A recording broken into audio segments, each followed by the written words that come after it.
everybody. My name is Ben, and my wife Alexandra has been suffering from end-stage TMJ for the better part of the last decade.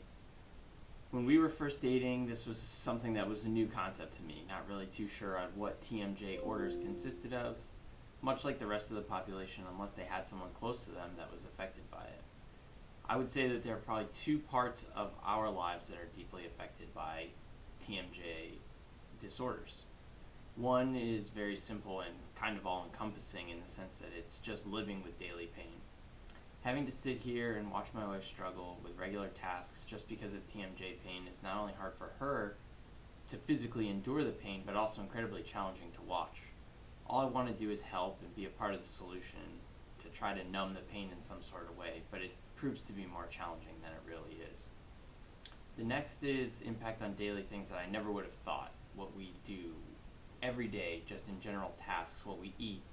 Did something get cooked too much? Is it a crunchy cookie that you shouldn't eat? Oftentimes I feel like I'm nagging. Please be careful when you eat this, something like that. And if there's a shred of doubt in my mind, I find myself almost coaching in a way that feels naggy. I just want to avoid anything that could possibly make the condition worse. Watching her deal with chronic pain and discomfort inevitably affects how she's feeling in her everyday well-being.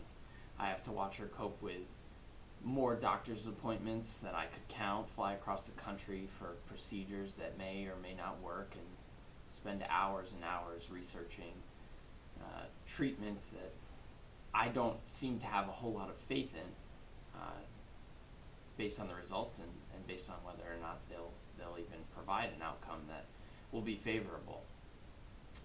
In our relationship, our roles have changed as well. There's regular things that I find myself doing just to try to ease some of the burden of daily tasks. Simple things like meal preparation or that extra diaper change.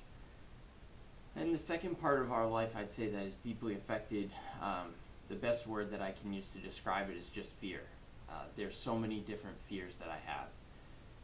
And they never stop.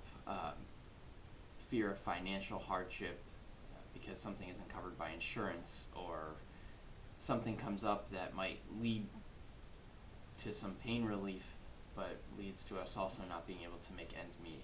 Fear of losing patience with her or a situation. Fear of not understanding the feelings that she has to a level deep enough for her to realize that I'm just trying to help. Fear that all of her pain and turmoil through dealing with this disorder will ultimately push us apart. And finally, my ultimate fear is that an operation would set her back even further than she is. I've read stories, done research, and there's too many patients out there that have had failed surgeries and outcomes that not only devastate themselves, their appearance, their emotional stability, but also potentially their family life and other situations. But now Alexandra doesn't only suffer from TMJ, she has a complicated medical history, and the idea about these operations and that they could cause her just another few minutes of pain and suffering is hard to think about. Our life changed in the last year as well when we welcomed our daughter, and my fears have only compounded from that point. Just seeing what family life looks like, and if that goes further downhill, what that would result in, and what the future of our family would hold.